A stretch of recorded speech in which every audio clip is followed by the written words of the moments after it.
एक्स-वेदुल्ला सीधे आसमान से उतरा। उसकी उपस्थिति से पर्यटक इधर उधर भागने लगे।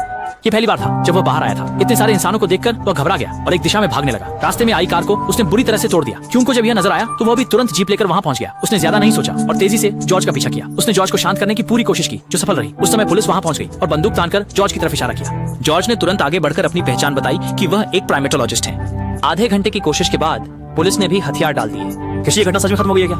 असंभव। अचानक कुछ आसमान में दिखाई दे रहा है। वह एक हेलीकॉप्टर है। जब तक कड़ी भाई वहां पहुंच पाते तब तक हवाई जहाज पर सवार पुलिस वालों ने बिना कुछ कहे सुने जॉर्ज पर गोली चला दी और यही जॉर्ज को गुस्सा दिलाने में सफल था। लेकिन इस तरह की गोली सेना द्वारा विशेष रूप से बनाई गई थी। जॉर्ज ने कुछ ही कदम चले थे कि वह थक गया और आखिरकार दवा के प्रभाव से वह जमीन पर गिर पड़ा।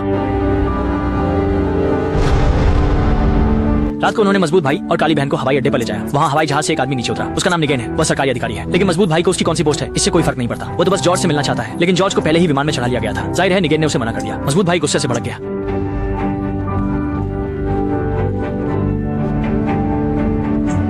और निगन ये चालाक लोमड़ी वास्तव में छियांग से एक कदम आगे है। जॉर्ज को देखना चाहते हो तो मेरे साथ विमान पर आओ। विमान पर छियांग ने आश्चर्यजनक रूप से देखा कि जॉर्ज का घाव इतनी तेजी से ठीक हो रहा है कि उसे आंखों से देखा जा सकता है। काली लड़की ने उसे बताया कि ये शाही की विशेषता है। उनके शरीर में विशेष रूप से खतरनाक पुनरुत्पत्ति क्षमता होती है। उस समय चालाक निगन टैबलेट हाथ में लेकर आया और उसने देखा कि छियांग का बैकग्राउंड क्या है। वह पहले आर्मी की टीम में एक टॉप सीक्रेट एजेंट था, लेकिन किसी कारणवश वह प्राइमेटोलॉजिस्ट बन गया। इसीलिए निगन ने इस बहाने से छियांग को रोक लिया। छियांग को कुछ भी मतलब नहीं था। वह बोला कि तुम जॉर्ज को विमान पर ले जा रहे हो, यह आत्महत्या के बराबर है।